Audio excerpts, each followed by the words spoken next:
नमस्ते बच्चों। आज हम आपको पढ़ाएंगे जीवन परिचय। इसके अंतर्गत हम आपको बताएंगे कबीरदास जी का जीवन परिचय, उनका उनके माता पिता, जन्म समय, स्थान, शिक्षा आदि के बारे में हम आपको बताएंगे। तो आइए देखते हैं कबीरदास जी का जीवन परिचय। इसमें इनके माता पिता का नाम नीरू और नीमा है। इनके माता पिता का नाम नीरू और नीमा है। इनका जन्म संवत 1455 विक्रमी में हुआ था और इनका देहावसान 1575 विक्रमी में हुआ था। कुल मिलाकर इनका जीवन काल लगभग 120 वर्ष का था। ऐसा माना जाता है कि इन्होंने 20 वर्ष की उम्र से उपासना का कार्य प्रारंभ किया, ईश्वर की आराधना का कार्य प्रारंभ किया और 100 वर्षों तक लगातार इन्होंने ईश्वर की आराधना किया। ये निर्गुण ब्रह्म को मानने वाले थे, निराकार ब्रह्म को मानने वाले थे और इनका जन्म वाराणसी के पास लहर तारा नामक स्थान पर एक तालाब के किनारे हुआ था।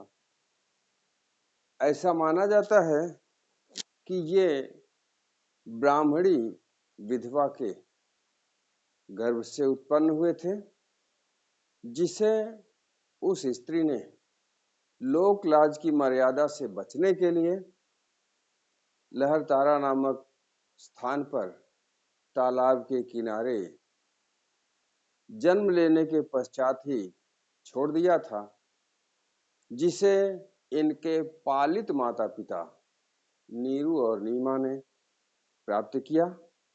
नीरू और नीमा को कोई संतान नहीं थी और उन्होंने ले जाकर कबीर का पालन पोषण किया और इनका नाम कबीर रखा। तो जहां तक इनके शिक्षा की बात है, तो शिक्षा की बात में यही कहा जाता है कि कबीर पूर्ण रूप से अशिक्षित थे। इन्होंने खुद भी स्वीकार किया है इस बात को और कहा है, मसी कागद छुयो नहीं, कलम गही नहीं हाथ, चारों युग को महात्म मुखई सुनाई बात। अर्थात कबीर ने ये माना है कि मैंने मसी कागद छुयो नहीं, मसी का अर्थ है स्याही, कागज का मतलब है कागज, कलम आप जानते हैं, गही नहीं हाथ, गहना मीन्स हाथ में लेना। अर्थात इन्होंने ये स्वीकार किया कि हमने न तो स्याही छुआ, न कागज छुआ और न ही कलम को हाथ में धारण किया।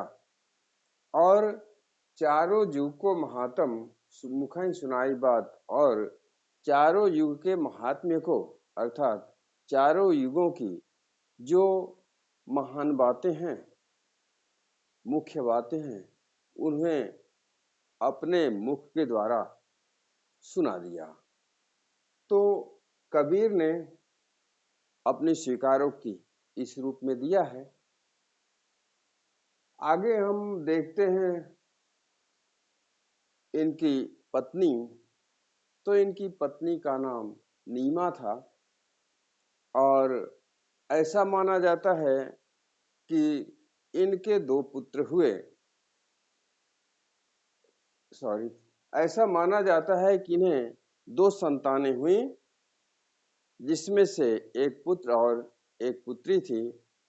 पुत्र का नाम इन्होंने कमाल रखा और पुत्री का नाम कमाली। किंतु कहीं कहीं इनके पुत्र और पुत्री के संबंध में भी विसंगतियां बताई जाती हैं। बताया जाता है कि ये उनके पुत्र और पुत्री नहीं थे। बहरहाल हमें उस विषय में नहीं जाना है, क्योंकि तमाम विद्वानों के मतानुसार कमाल और कमाली इनके पुत्र और पुत्री थे। इन्होंने जो रचनाएं की उसके विषय में भी कहा जाता है कि इन्होंने रचनाएं स्वयं नहीं किया। जैसा कि यहाँ लिखा हुआ है, कबीर अनपढ़ थे, पढ़े लिखे नहीं थे, तो रचनाएं लिखने का सवाल ही नहीं पैदा होता। ये माना जाता है कि इनके किसी शिष्य ने इनकी रचनाओं का संग्रह किया, अर्थात कबीर ने भक्ति की भावना में बहकर जो कुछ बातें कहा उसे इनके शिष्य ने पद्य के रूप में संकलित किया। ये माना जाता है कि इनकी एक रचना है जिसके 3 खंड है, साखद, साखी, सबद और रामायणी। इनकी मूल रचना बीजक है, जिसके 3 भाग साखी, सबद और रामायणी के रूप में प्राप्त होते हैं।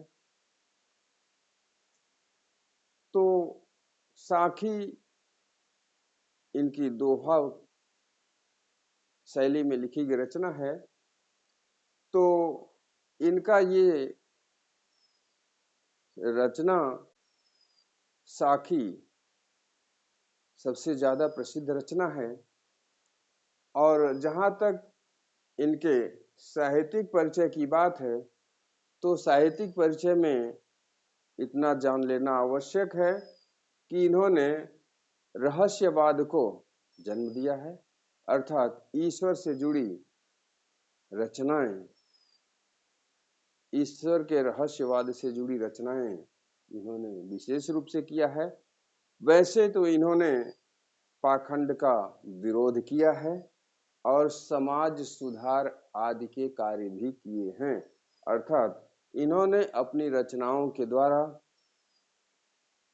तत्कालीन समाज में व्याप्त धार्मिक विसंगतियों का विरोध किया और समाज में व्याप्त अनेक बुराइयों का खंडन किया है। तो इस प्रकार से कबीर रहस्यवादी, पाखंड के विरोधी और समाज सुधारक थे।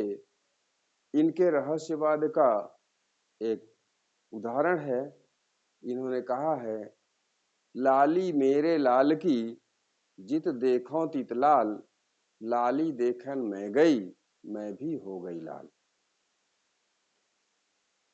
लाली मेरे लाल की, अर्थात ये ईश्वर के संबंध में कह रहे हैं कि ईश्वर के चमत्कारों को, ईश्वर की बातों को देखने का जब मैंने प्रयास किया तो मैं खुद भी उसी रंग में रंग गया, और तत्पश्चात मैंने संसार को जब देखा तो वो सारा संसार हमें ईश्वर की महिमा से मंडित दिखाई दिया। सारा संसार ईश्वर की महिमा से मंडित दिखाई दिया। वैसे तो इन्होंने स्वामी रामानंद को अपना गुरु स्वीकार किया। ये कहा जाता है कि स्वामी रामानंद इन्हें अपना शिष्य नहीं बनाना चाहते थे, किंतु घाट की सीढ़ियों पर लेट जाने के कारण जब स्वामी रामानंद भोर में गंगा स्नान को जाने लगे तो उनका पैर सीढ़ियों पर लेटे हुए कबीर के ऊपर पड़ा और वो राम राम कहते हुए पीछे हट गए। तो कबीर दास जी ने उन्हीं राम शब्द को अपना गुरु मंत्र माना और स्वामी रामानंद जी को अपना गुरु स्वीकार किया और स्वामी रामानंद जी के बताए मार्ग पर चलते हुए इन्होंने भक्ति किया। ऐसा भक्ति इन्होंने किया जिसके बल पर चलकर आगे ये एक पूर्ण साधक, पूर्ण और समर्पित साधक सिद्ध हुए। कबीर के विषय में जहाँ तक इनकी साधना की बात है, ये कहा जाता है कि कबीर निराकार ब्रह्म के उपासक थे। अगर हम उपासना की बात करें तो कबीर एक ऐसे उपासक थे जो ईश्वर के निराकार स्वरूप को मानने वाले थे।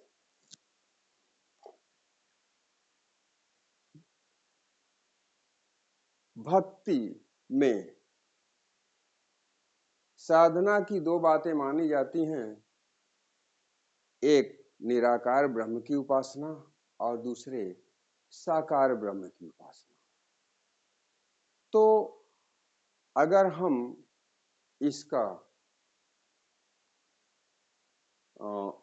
इसको समझना चाहें तो हम समझते हैं कि भक्ति जो है दो प्रकार की मानी जाती है, एक निर्गुण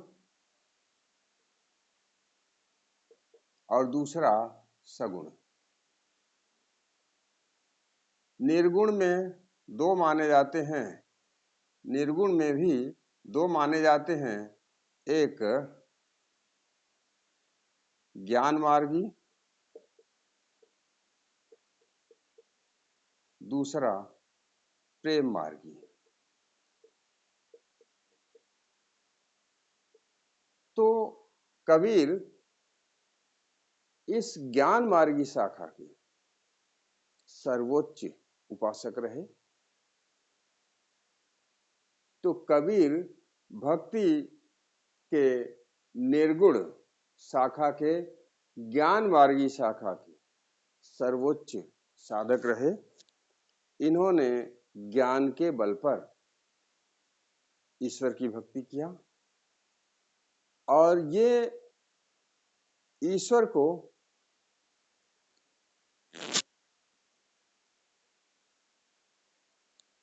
पति और स्वयं को पत्नी के रूप में स्वीकार करते हैं, जैसा कि इन्होंने स्वतः स्वीकार किया है अपनी रचना के माध्यम से कि हरि मोरे पीऊ मैं उनकी बहुरिया।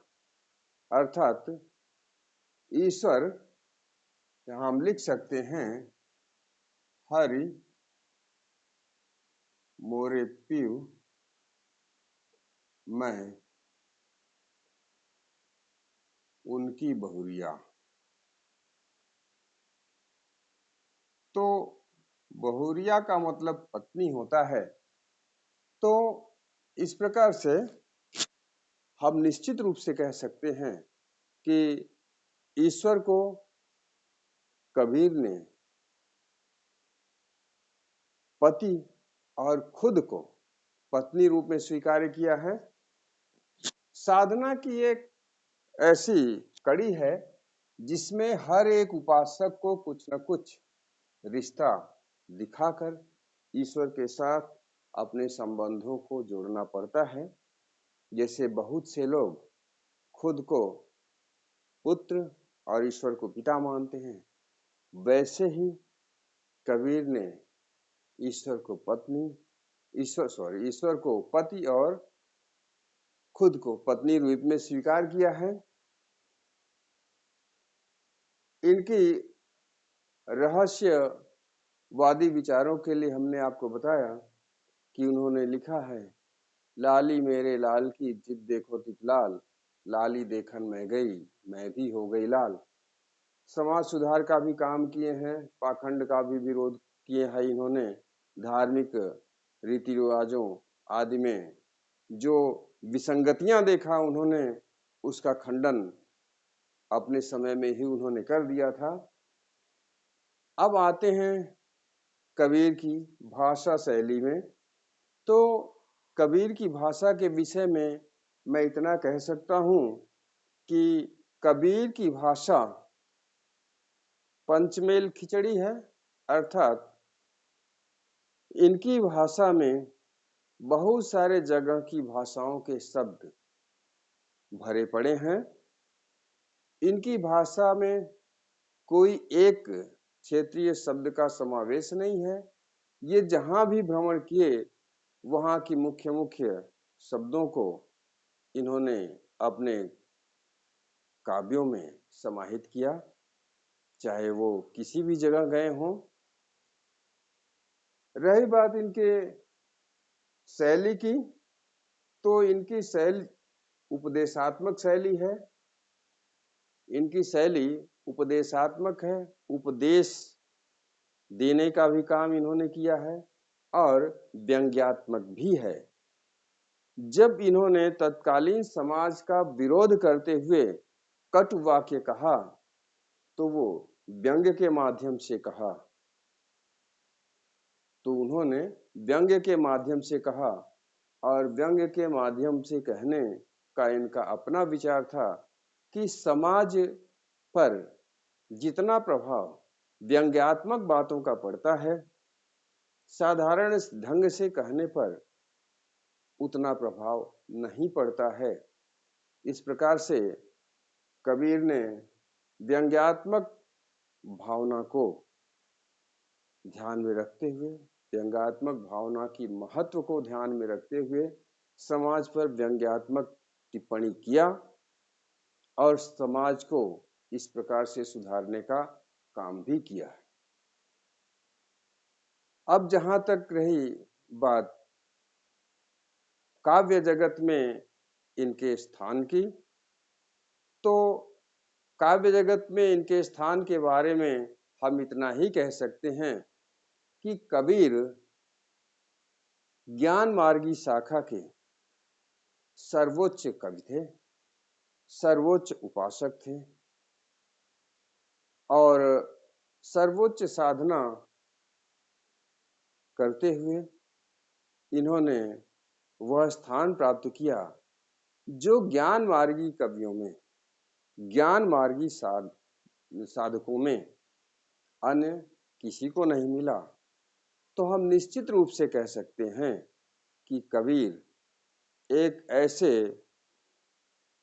संत, उपासक, उपदेशक, समाज सुधारक, पाखंड के विरोधी, रहस्यवादी